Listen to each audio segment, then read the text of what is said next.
पुढची बातमी पाहूयात। छत्रपती संभाजीनगरमध्ये दलालांकडून कामगारांची लूट सुरू आहे।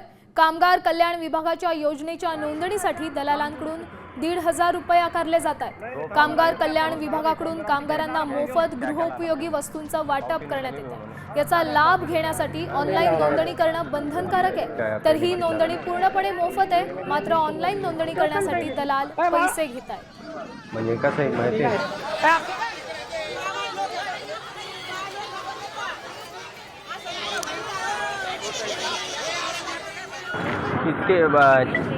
उनके हैं और दो दूसरे के। कितने भी बंदे पैसे उतने 1500 कुछ कम करो ना। नहीं, पैसे कम नहीं होते यहाँ पे, उतने पैसे उसमें कुछ भी कम नहीं होने वाला, क्योंकि उसमें हमको कुछ इनकम अब नहीं दूसरे तो वो 1300 ले नहीं रहे थे। नहीं पैसे कम नहीं चाहिए, कम नहीं होते। 1500 से नीचे नहीं।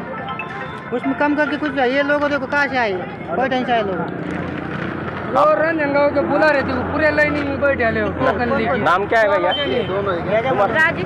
राजेश मुख्यमंत्री देवेंद्र फडणवीसांकडून सामच्या बातमीची दखल घेण्यात आली आहे। कामगार किटच्या नोंदणीसाठी पैसे घेणाऱ्या दलालांवर कारवाई करण्याचे आदेश फडणवीसांनी दिले। छत्रपती संभाजीनगरमध्ये दलालांकडून कामगारांची लूट होतीये, या संदर्भात सामने बातमी दाखवली होती। त्यानंतर आता त्यांच्यावर कारवाई होणार आहे। आणि जर भाडे नाही भेटले 1 लाख रुपये वापस देईल, 1 लाख रुपये वापस देईल तुम्हाला जर भाडे मागून नाही भेटले। तिकीट दिलं जातं, मात्र त्यामध्ये आता दलालांचा सुळसुळाट झाला आणि प्रत्येक कामगाराकडून 1500 रुपये वसूल करण्यात येत आहे। असं दलालांचा सुळसुळाट झाला वगैरे म्हणणं चुकीचं आहे, पण कुठे घडलं असेल तर कारवाई करू।